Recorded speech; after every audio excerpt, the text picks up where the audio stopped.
Washington. Well, we were in Washington, and we were driving up Highway 8 back way from Arkadelphia, and we crossed over that Sebastian County line, and I pulled the car over.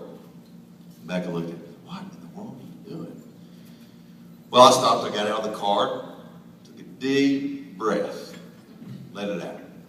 I said, honey, I just wanted to breathe a little Republican air.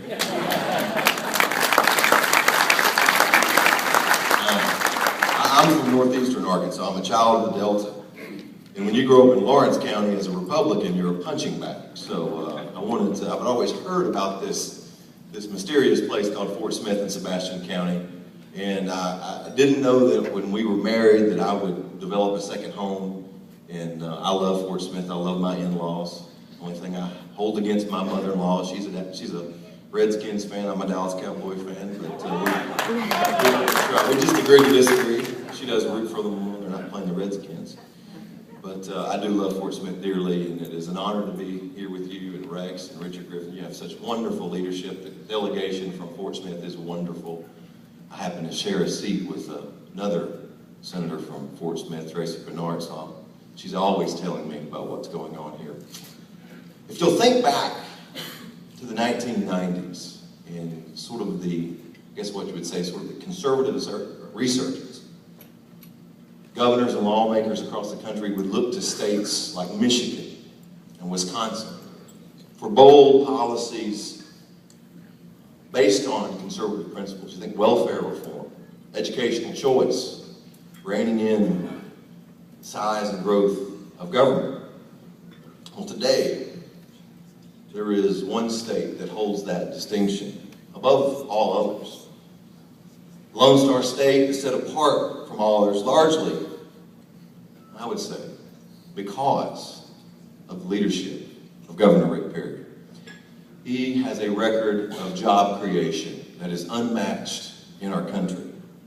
Texas has created nearly 40% of the net jobs in this Obama recession. Now, I'll repeat that again. You think about this. Do the math. Out of all 50 states, Texas is the bright shining star. They've not felt the effects of this recession.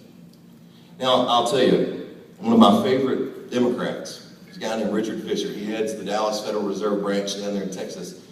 And I don't know why he's not a Republican, but this guy's fantastic. I was reading something he wrote the other day. Texas is poised to add 200,000 jobs this year. Now, this has been referred to as the Texas miracle. I'm sure you've read about it.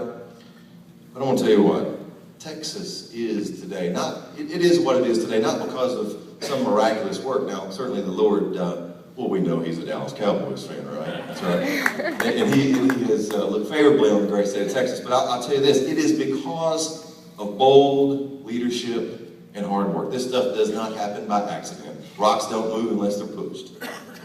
Governor Perry's policies of low taxation, limited regulation, fiscal restraint has empowered the free market in Texas and unleashed the entrepreneurial spirit of a state that is very proud of itself and has a very proud history. Now, I'll tell you, one of the biggest regrets that I have, we were in New Orleans at the Republican Leadership Conference. This was before the governor had gotten in the presidential race. We got to visit and talk, and dadgummit, I didn't get my picture made with Anita Perry. This is the best thing about Governor Rick Perry is his wife, Anita. He has the luxury of marrying his childhood sweetheart. He grew up in Paint Creek, Texas, the little bitty tiny town. And he's never wavered from those values. They have two beautiful children, Griffin and Sydney. I'll tell you this, he not only has an unmatched economic record, but on those principles that guide us and we hold so close to, he has been a bold defender of the unborn. He stood up for marriage, and he has stood up for traditional values. And I'll tell you something else he's done that many governors, or certainly our governor, won't do, is he stood up to President Barack Obama when his EPA has tried to come into Texas and take him to task.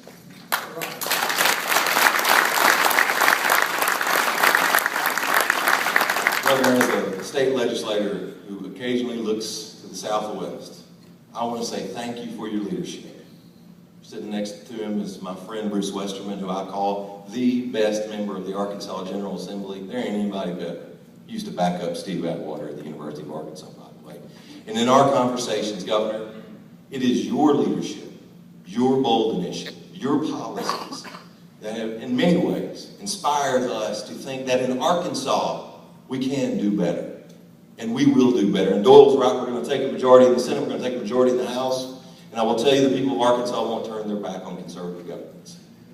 And you have been an inspiration to many of us, Governor, and we thank you for that. It is my honor to introduce to you my favorite governor.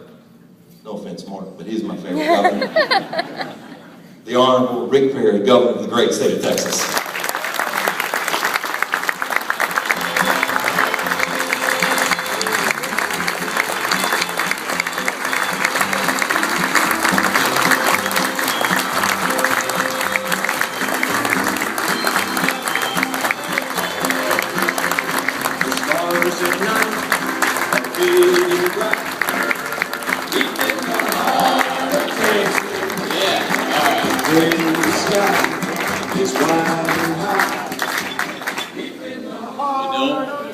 You don't want me to be singing. David can sing, I can't. Anyway, David, thank you. It's an honor to be here, and thank you for, first off, thank you for your confidence. You and 20 of your members of the legislature, Bruce, and your colleagues who did come and cajole me and get me into one of the most interesting propositions, I will suggest, that I've ever gotten into, and it didn't end up like I wanted it to end up, and it didn't end up like many of you wanted it to end up. But I tell folks on a regular basis, I said, listen, don't think I've left the fight. I've just come home and I've reloaded my mags and I'm out on a different front now. So, I'm still in the fight. Congressman, I want to share with you, Sam Johnson and I came into the Texas legislature together in 1985. And being a prior Air Force pilot, Sam Johnson